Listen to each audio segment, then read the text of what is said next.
Hello and welcome to another video. In this daily video, I'm going to, yes, bring back the PowerPoints and talk about United's progress or lack thereof under Ruben Amorim this season, but also really just compare it to how things have been going to the last few years and give an objective look at it. And there were some really shocking and interesting finds in this. I do attempt to be as objective as possible here. I think that to a degree, no matter where you are sitting on where we are presently as a club, you're going to have your own kind of view of things. You're going to have your own take of things. And whether you like, dislike, where you view we are at is certainly going to change your perspective on this. But hopefully, this provides at least some objective information to look at whether or not we've progressed under Ruben Amorim. But I think it goes into depth a lot more than that. You might think, given that I am somebody who's quite positive on Ruben Amorim as a hire, that it's going to be spun to show that we haven't made progress, but probably could not be more wrong. It is rather interesting what we've actually found, though. So let's take a look and get started. Have United gotten worse? That is some of the discussion that's been held that, last season, we finished 8th, and this season we're 14th, and the league's done, and we're not doing anything by April 21st. And what you might conclude from that is that we have gotten worse. And certainly on points totals and end results, you'd certainly be right about that. But really, we need to look at and compare to the whole Ten Hag era and where things are at this point in time. So number one, looking at the numbers on Eric Ten Hag from 24-25 before he was sacked. United were, in fact, in 14th. They had 11 points after 9 games. When we look at the numbers, 14th place, 1.2 points per game, 33% win rate, 45% loss rate, nearly 2 expected goals against per game, and scoring 0.89 goals per game. That was our first 9 games of the season. So there's sort of this talk that's been going around like, oh, well, when Ten Hag got sacked, we were okay. No, we weren't. We were terrible. We actually had a little brief bump under Van Nistelrooy. We went into a bit of a different setup and just maybe there was just that was the manager bounce was under Van Nistelrooy. We gained a few points, but after 9 games under Ten Hag, we were not in any good position at all. We were about where we were right now. So the numbers for Amorim since he's arrived, 16th in form, 1.04 points per game, 27% win rate, 50% loss rate, 1.5 expected goals against per game, and 1.18 goals per game. So it's actually a little confusing here because when you look at the numbers on it, the defense has actually improved by about 30% under Ruben Amorim. The goals per game has improved about 30% under Ruben Amorim, but we're winning slightly fewer games than we were in those first 9 games. We've gone from a 33% win rate to a 27% win rate, 45% loss rate to a 50% loss rate, so a bit fewer points per game, and 16th in form. So the underlying stats are a little better. The results are a little worse, but not much different. When we look at all of this here, we were 4 points off of top 4. This is something I was reading yesterday. Not even really true. We were actually, I think, 7 points off top 4, 6 points off top 4. But yeah, look, guys, when only 9 games have played, the gaps are smaller because everybody has fewer points. A team after 9 games, a team that is getting 1.5 points per game and a team that's getting 1 point per game is going to be at, what is that? You're going to be like 13 points versus 9 points. So you're going to be 4 points different. But over the course of the season, you're going to be 17, 19 points off of them. It's a big difference. When only 9 games have played versus 32 games, it's not the same thing at all. It's the pace that matters. The points per game is not that different. Ten Hag's pace as manager after 3 years of management and the $600 million he was spending would have gained us a whopping 3 extra points. So the difference between the Ten Hag era and the Amorim era this season is 3 points, maybe 3.5, something like that. We would have gone up 1 position in the table. We've scored more goals, conceded fewer chances, but conceded more actual goals due to goalkeeping errors, things like that as well. We shipped out Rashford, who still today has more goals than Højlund for United this season in the Premier League. We lost Ahmad to injury, who had the most goals in the team from the forwards. Because Bruno does have more now. We also lost Lisandro Martinez. So for a manager joining midseason with no money, whose squad has actually been weakened, Amorim's done about the same as Ten Hag. Evidence generally suggests that midseason appointments and midseason sackings have a near zero effect where the club ends up. And I think one of the studies that was published by one of the good papers on this, at most it's worth 3 points. So we've not really gained 3 points. We've not really lost anything. We're about exactly where we were before the sacking, with a manager coming in mid-season. So there's not really much difference. Nothing much has changed by way of results when you compare Ten Hag's start this season to Amorim's in this season. Obviously, the difference in that is one got a whole preseason and built the whole squad, and the other one came in the middle of the year. But regardless, we've not really made any progress. Now, looking at last season overall, we were conceding 2 expected goals per game. We are expected to reach 45 points last year. Even though we did finish in 8th with 60, we were expected to reach 44.42 points. We're already at the same expected points this season with 5 games to go. So we're actually doing slightly better on the underlying metrics. We outperformed our expected goals against by 17. Yeah, 17. We should have conceded 75, and we conceded 58. We conceded the most shots in the league ever. But we did finish 8th. We scored some goals. We fluked some results. So essentially, it's the same, but it's actually different.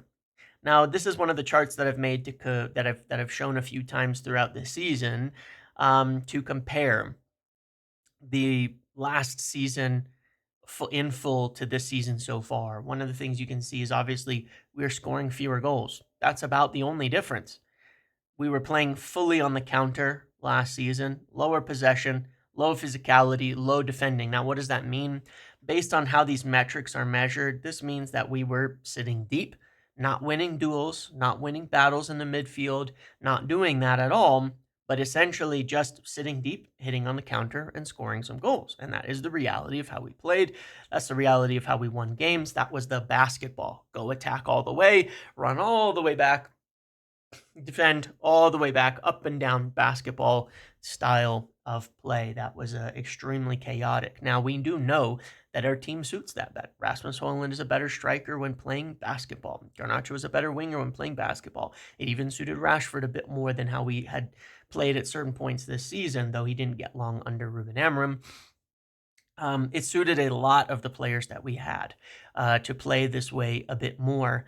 But we have improved in the way that we're playing to try to be more well-rounded, less on the counter, little more possession, more physicality, more defending. We're actually above average in most all of these metrics, including pressing. So over the course of this season, even though we haven't seen real progress in the results, and we can't say we have, and we've seen a little progress on the underlyings, better defensively and actually scoring more goals, but kind of shit at the same time. We fully changed a style from its deep block counter to a more possession-based fight in the middle thirds type of things. Now, obviously, this is the whole season, so it still also represents a third of the time under Ten Hag. If you look at these numbers in terms of possession since Amorim came in, which I cannot do on this chart, they would be quite a bit higher when you look at them by the numbers as well. So we've really changed how we're playing. That much is actually true, to become an attempt to become a more well-rounded team. But again, the biggest issue you can see in all of this is we have not been able to keep up the goals. We've known this problem for a while. We're playing with a team that's still built in Ten Hag's image, which is terrible. At the same time, we've also some positives, I think, but things that have to be factored in. We've used more youth than we have in a long time. You've seen Fredrickson get into that side yesterday. Almas becoming a regular first teamer. Cheeto now becoming a regular first teamer. Aiden Heaven, we had to rely on him and get him into the game, and then he got injured, and he'll be back. At the same time, as a positive, we're also undefeated in Europe and still can win the Europa League. In fact, Amorim has won every game. If you consider the 2 legs to go together, Amorim has won all of the group games and the knockouts as well. as opposed to a couple draws early on, 2 or 3 draws actually early on before he came in. So there are positives to take away in that respect. The progress in Europe, I think the play in Europe has been better. I think it's obvious we've been better in Europe than in the Premier League. But there's a shift. We're shifting style mid-season, shifting style with a new manager, all of that, and certainly we're not seeing progress at this point in time. So should we be convinced? Of course not. I'm not going to sit and tell you should be convinced of it. I'm not going to sit here and tell you that, hey, 16th in form under Ruben Amorim in terms of points is something worth saying, you know what? I'm convinced that's it. I do think the results in Europe, some of the play that we've seen, some of the big away games, we beat top sides away, which we have never did under Ten Hag's tenure, have shown some sparks, but there's been no consistency in terms of, exciting play where one will look at it and say, I'm all in on this. Of course not. You don't have to be convinced. Basically, nothing's changed on the metrics. The style of play is changing. These are the mitigating factors. There's been no preseason. And when you really look at how bad this is, Højlund, Eriksen, Lissandro, Malacia, Anthony, Mount, Onana, Casemiro, that's the 2 windows, the first 2 windows from Ten Hag. 600 million spent over those 2 summers, and virtually to a man, they either not here or contributing 0, besides Casemiro the last month. And we've seen how Casemiro actually contributing makes a huge difference to our success. So you look at it and it's like, this is the situation we're in presently. It is that bad. That is absolutely that bad, because 2 of Ten Hag's summers, a full 2 of them are offering 0 to this team right now, in the Premier League especially. And 600 million are offering 0. And those aren't windows from Jose. Like, this is a team that's relying on youth. It's relying on the players from last summer, and it's still relying on signings during the Ole Gunnar Solskjaer phase, with guys like Harry Maguire still contributing. Bruno Fernandes obviously still kind of carrying the team on his back. So Diogo Dalot comes from even earlier, from Jose Mourinho, so it's like, it is that bad, where over the course of Ten Hag's tenure, not only did we not get stronger, we got weaker. The signings we made none of them are doing anything. And we lost guys who were contributing, like Rafael Varane, Marcus Rashford, etc. So it is that bad. It is that bad what the situation of this club is in.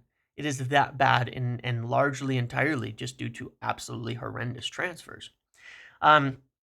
If you look back here at August 21st, 2022 to May 1st, 2023, now why I selected this period, United were in 3rd place here, and this is the real kicker to it all.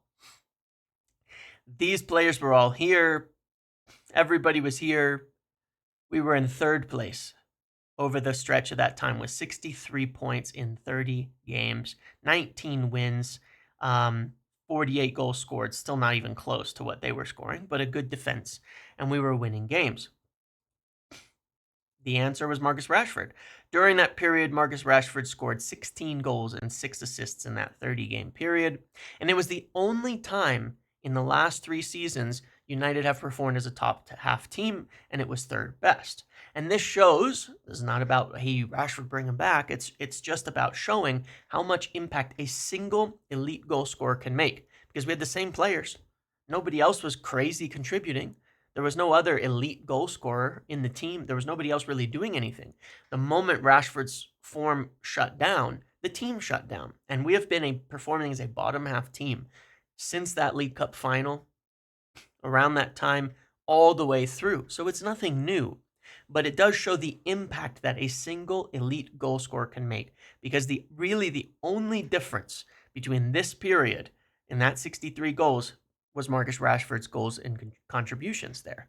Nearly 50% of our goals in the Premier League were his contributions during that whole stretch. And even then, it was still way below the amount of goals scored by other clubs during that time, by the other top two. We were still 20 below. That shows you how little other players have been contributing over this whole period of time. And it also shows you, again, that even just one really good goal scorer can make a big difference. Goals equal points. You look at this, it's kind of crazy. 5 Premier League goals from Garnacho, 3 Premier League goals from Xerxes, 3 Premier League goals from Højlund. That means that in total, our front three, the players who have played in the front three the most minutes this season, have scored 11 Premier League goals. Understand that for a second. This is 11 Premier League goals from your front three that have played the most minutes. The 3 relegation sides have scored the fewest goals. Besides Tottenham, the bottom 7 in the league are the teams who've scored the least goals. And again, bar Tottenham, the top 6 in the league are the teams who've scored the most goals. That's pretty obvious. The correlation between goals scored is higher than the correlation between goals conceded. Obviously, goals conceded is a factor. That's why Tottenham are the outlier here. They've scored a lot of goals, but they've conceded a lot of goals too. Goals are points. The teams that score the most goals are the top teams. The teams that score the least goals are the bottom teams. It's a pretty strong correlation in that respect in terms of league position and things like that. And ours is pretty bad. Let's compare the starting front three, okay? This is comparisons to the starting front three of other clubs, and it is unbelievably shocking. Now, I did this before the stats from this weekend, so it may have changed a little, but it's essentially the same. Southampton, 8 goals from their front three with the most minutes. They're the only team in the entire league where their front three with the most minutes have scored fewer goals. The only team in the entire league. Leicester have 15. Ipswich have 17. Delap has more goals than our entire starting front three alone. West Ham have 13. Wolves have 28. Cunha and the other tall guy there. Everton 14. Palace 23. And Brentford 41. That's the list in terms of league position. 20th, 19th, 18th, 17th, 16th, 15th, 13th, and 12th. It goes on like that. Obviously, as you go above that, they've all scored way more goals. Wissa and Mbeumo are blowing our guys away by 4 times as much, and they're in 12th, right?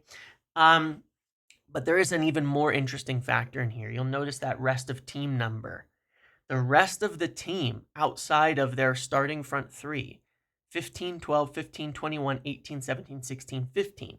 Now, if you go back, the rest of our team has scored 27 goals. So what this tells you when you look at that is that statistically, United have the second worst output from the front three in the Premier League. They are relegation level front three as a unit. A lot of teams have one guy who doesn't score, much goals in their front three. And Joshua Xerxes, one could argue he could be that guy. More creative, more a link-up guy, more doing the other types of work. He's also scored in the Europa League a few times, but regardless. But then the other 2 are goal scorers in every instance. We are not getting that from anybody. So the second worst output from the front three in the Premier League, worse than 2 of the relegated teams. And however, this is where it gets really interesting, that point on the rest of the team. Only 4 clubs in the entire Premier League have scored more via the rest of their squad. Okay, this implies United would be among the top scorers if they had a comparable front three to the top scorers or to any of these other teams, and that our problem is not chances, but who they're falling to and who is on the end of attacks. Because remember, I'm not even talking about chances created and XG created and all of that, but if most of your balls going into the attack are going to players who are wasting them, who are not creating good chances, who are not making good opportunities, who are not finding anything. Let's take the example of yesterday, okay? Because it's not all pinned on one player. Garnacho puts a great ball across the box. Højlund nowhere near it. 0 XG chance because he doesn't get a foot on it. There's no shot. But that is probably an entire goal's worth of XG almost. There's a lot of things like that. Sending a player on the run and they just lose it. Sending a player on the run and they just shoot and random. Getting into the box, getting into attacking areas, and shooting it into the stands 11 times from outside the box. These are the things we see all the time happening, right? But it is really interesting that the rest of our team actually scores a lot of goals as a unit.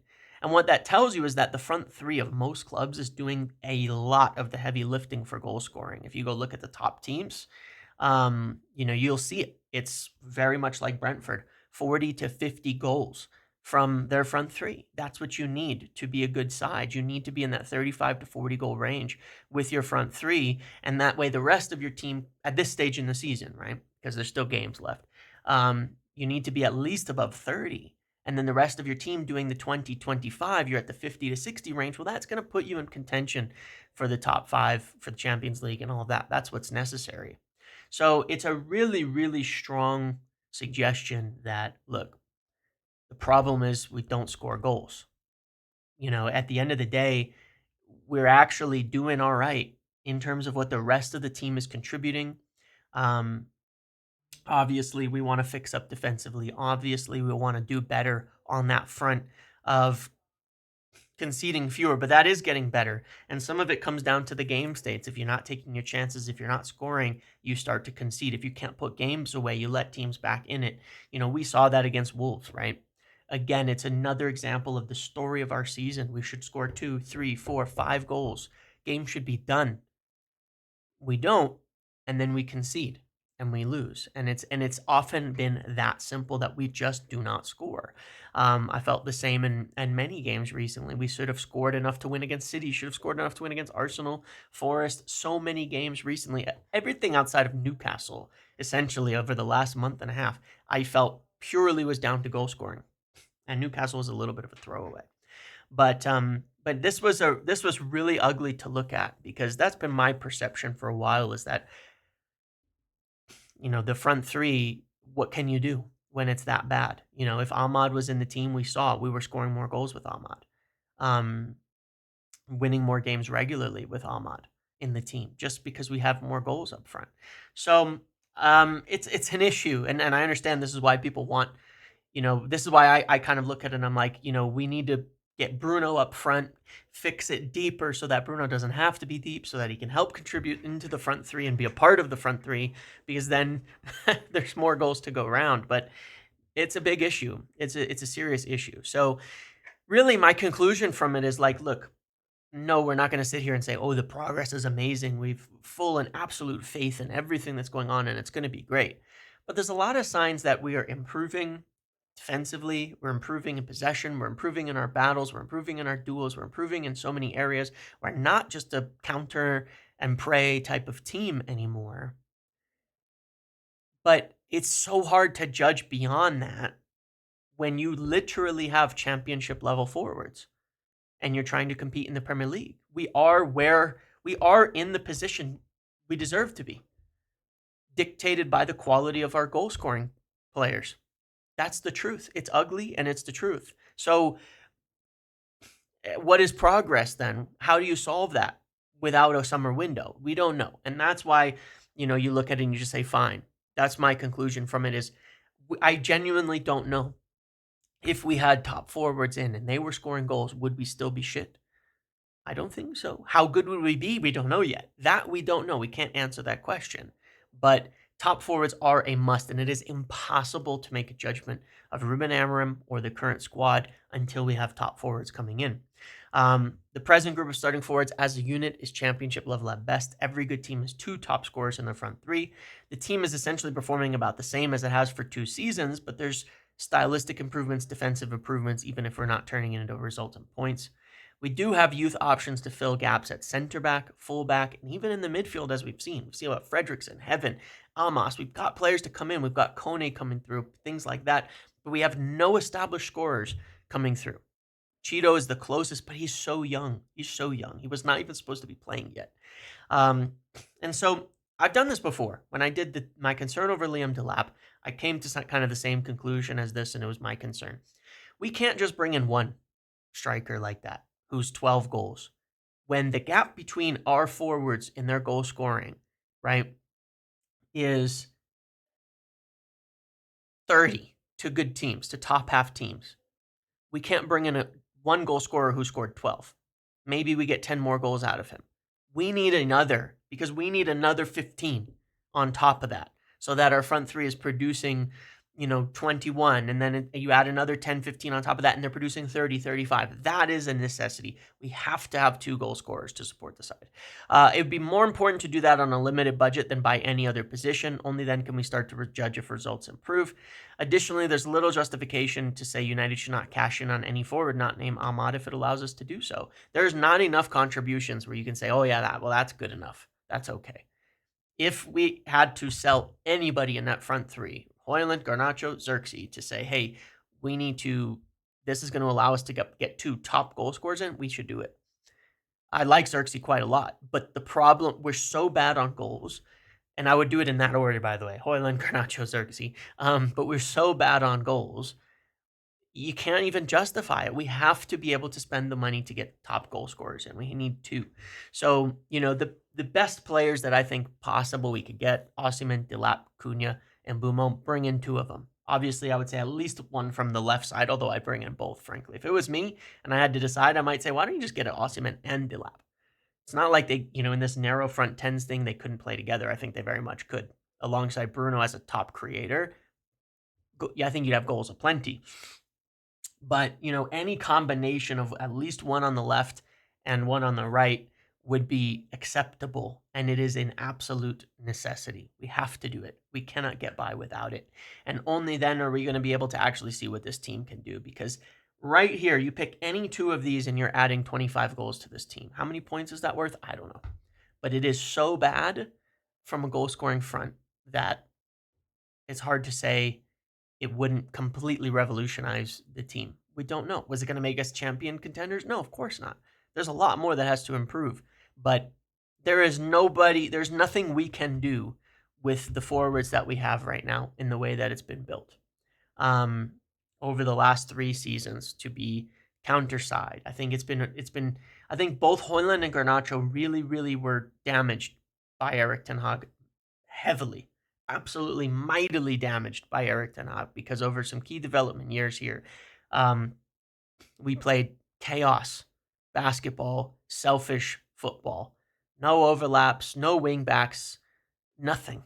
And it was just go it alone and try to score. And we can see that in the way that they play. We see flashes from Garnacho when he can make the right decisions like he did against Wolves to pass, especially in the second half, to pass, to play, to stay in his position, stop getting out to the touchline and cut in, shoot, cut in, shoot, cut and shoot. When he stops doing that, he offers more. But he's still not a goal scorer. And we still need goal scorers in the team. We still need 2 more goal scorers in the team. So regardless of why it is, this is the situation we're left in. And I think that the whole discussion on progress boils down to this. We have to get goal scorers. And until then, is there progress? No, because nothing you do finishes.